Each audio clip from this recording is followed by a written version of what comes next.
All right, fellas, we're doing this. I don't want to. I am pretty hungover, but this is how I'm able to stay relatively lean while still going out with my friends, still eating pretty shitty on the weekends, and do whatever I want. I think I have a pretty good physique for my lifestyle. I go pretty hard on my physique during the weekdays, and the weekends I like to enjoy myself, and it's still a pretty respectable physique, and this is how I do it. I was talking to one of my coworkers because he was asking me how to lose weight and specifically lose fat. And I had a brief thought of, wow, getting lean is actually really simple. It's not easy, but it's really simple. There's only 3 things you need in order to get really lean.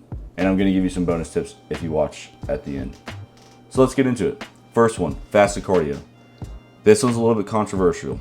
Some people don't believe that fasted cardio targets fat more so than regular cardio. I personally do think it targets fat a little bit more. It's nothing insane, but it does a little bit more. So I do fasted cardio in the morning. All the science nerds are going to come at me and say, oh, there's science that shows it doesn't do that. Well, there's also science that shows that it can. So there's science for both arguments. But I wake up before work and get my fasted cardio in. So that's 5:30 in the morning for me.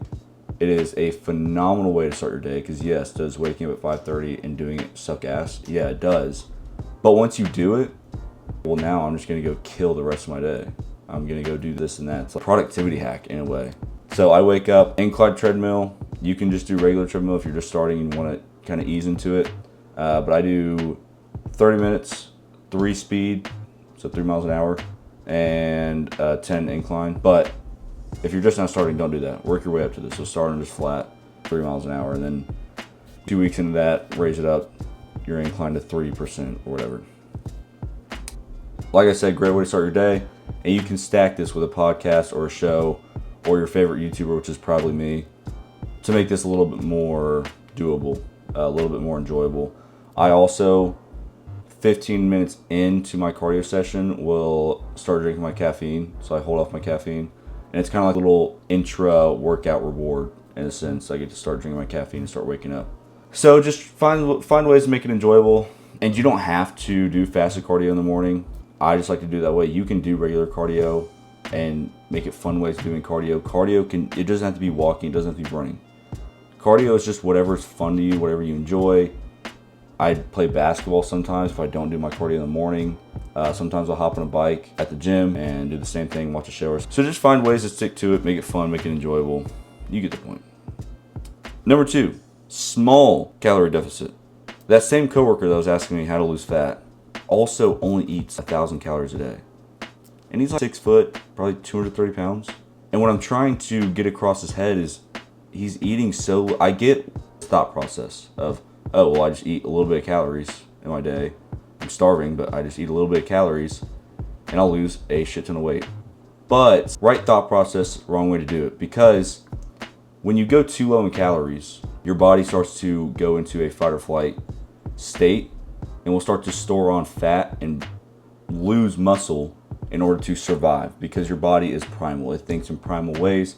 So it doesn't know that you're trying to lose weight. It thinks that you're just dying. It thinks that you are in a scenario where there's no food and it's going to store all that fat for later for its energy sources. It needs to survive and shed off muscle because it doesn't really need muscle. It needs fat more so to survive. So don't starve yourself. No one believes me on this, but it's just true. Science backs it up. You only need max about a 500 to 600 calorie deficit from your maintenance in order to burn fat.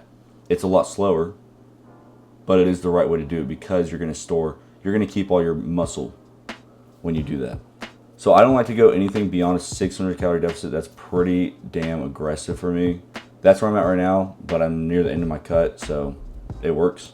Why people don't do this is because it just takes so long, and we're going to get into that. But if you are in a consistent 500 calorie deficit for long enough, 2, 3, 4 months, you're going to shed fat like crazy. It's slow. It's supposed to be slow. Fat loss isn't instant, and that's why so many people can't lose fat, because they do these insane diets, stick to them for 2 weeks, don't see much results, and they think, oh, well, I'll just be fat forever. It's very slow. On this cut, I was 190. Now I'm sitting around 175, which is, I guess, pretty good. What is that, 15 pounds? But that took me 4 months.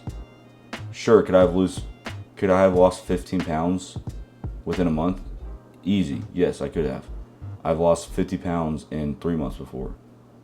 But that's not the right way to do it. I also lost a lot of muscle mass doing that, and you want to avoid that. So that leads into the third thing you need, which is patience. No one wants to hear this shit. I don't want to hear this shit, but it's just the truth. It's not fast, it's gradual, right? Don't get too obsessed with the number on the scale. Too many people do, and they think they're messing up, and they drop their calories more and more because the scale isn't moving. But you shouldn't be looking at your daily scale weight. The reason for that is there's so many different factors on why your weight is going up and down on a cut. Water plays into it. Your water weight fluctuates. I feel like everyone knows that. But also your glycogen can play into it, how much glycogen stores you have. Your hormones can play into it, right? Especially for women. So what you need to do is track trends, not daily numbers. So what I do is I do track my weight every day, but the only reason I do that is to get my weekly average. And my weekly average, I'm going for about 1/4 pound lost every week because I like to take mine really slow. You can go for up to 1 pound lost a week, but that's about the max I would go. If you're losing over 1 pound a week, you may be going a little too fast and you're gonna lose a lot of muscle mass along with that. And so like I was saying, most people quit right before it starts really working, right? This is a 4-month process. So a lot of people start, go for 2 weeks, don't see results and give up. You have to lock in for a long time, 3 months at the minimum, really. And my quick little bonus tips I promised, these are not essential to losing fat, but they definitely help. First one, eat high protein. There's multiple reasons for this. Helps you stay full. Obviously builds and preserves muscle. And it does have a indirect fat burning factor to it because eating high protein every single day increases your metabolism. If you increase your metabolism, you're gonna be burning more calories by just sitting around. Your body just naturally burns more calories. So shoot for, it says 0.7 to 1 gram per pound of body weight. Just do 1 gram per pound of body weight. It makes it way easier to track.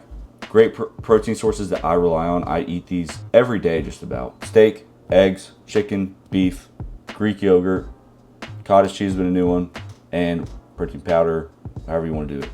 I have a video about how to diet and actually make it enjoyable. Don't make this miserable. Don't eat just chicken and rice.